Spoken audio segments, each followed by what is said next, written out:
عمرو اور علی بابا پارٹ 1۔ رات کا وقت تھا۔ عمرو کھانا کھانے کے بعد یوں ہی ٹہلنے کے لیے گھر سے نکل آیا۔ ٹہلتے ٹہلتے وہ شہر سے باہر واقع ایک باغ کے پاس پہنچا ہی تھا کہ ایک طرف سے ایک آدمی آتا دکھائی دیا۔ وہ رک کر اس کا انتظار کرنے لگا۔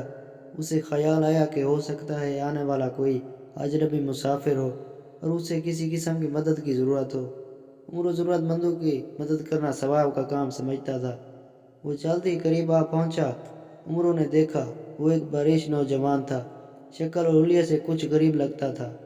اس نے قریب آ کر عمرو کو سلام کیا۔ بیٹے، تم کون ہو اور اتنی رات کہاں سے آ رہے ہو؟ عمرو نے سلام کا جواب دینے کے بعد نرمی سے پوچھا۔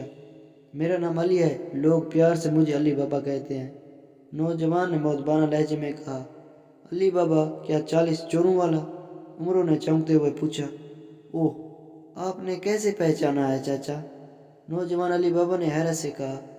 چاچا ہمیشہ اپنے بھتیجوں کو پہچانتے ہیں، برخوردار، مگر تم نے اپنی حالت بنا کیا رکھی ہے؟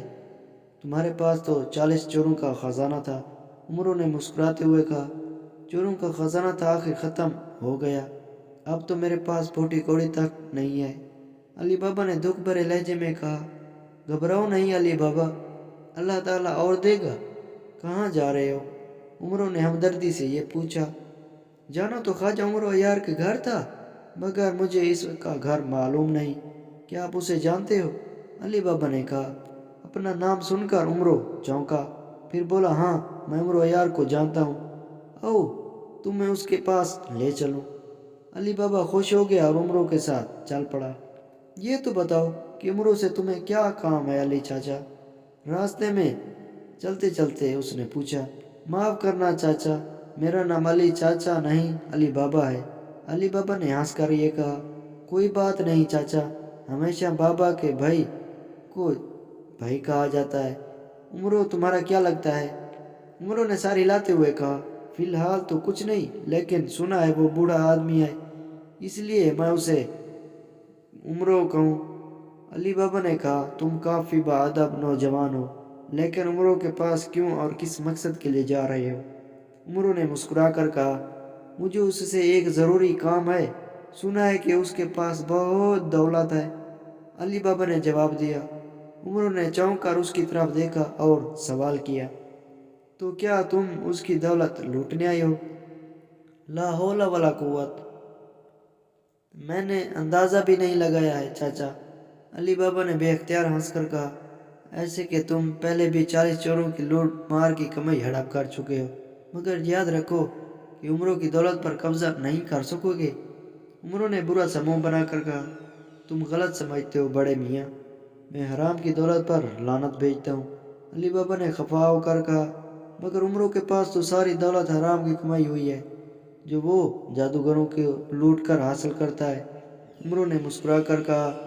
نہیں، جادوگر کافر اور اللہ کے دشمن ہیں، ان کی دولت عمرو کے لیے حلال ہے، علی بابا نے تیزی سے کہا۔ عمرو نے دل ہی دل میں علی بابا کی ذہانت کی تعریف کی اور دونوں باتیں کرتے کرتے شہر میں داخل ہو گئے۔ اپنے گھر پہنچ کر عمرو نے دروازہ کھولا۔ علی بابا کو اندر آنے کا اشارہ کرتے ہوئے گھر میں داخل ہو گیا۔ اندر آ کر انہوں نے علی بابا کو چارپائی پر بٹھایا اور باورچی خانے سے اس کے لیے کھانا لا کر اس کے لیے سامنے رکھ دیا۔ یہ کس کا گھر ہے چچا؟ علی بابا نے پوچھا۔ اچھا تم بسم اللہ کرو اور پہلے تسلی سے کھانا کھا لو، پھر باتیں کریں گے، عمرو نے دوسری چارپائی پر بیٹھتے ہوئے نرم لہجے میں کہا۔ علی بابا کھانا کھانے لگا۔ اس نے پیٹ بھر کر کھانا کھایا اور خدا کا شکریہ ادا کیا۔ آپ بہت مہربان اور مہمان نواز ہیں چچا، علی بابا نے عمرو سے کہا۔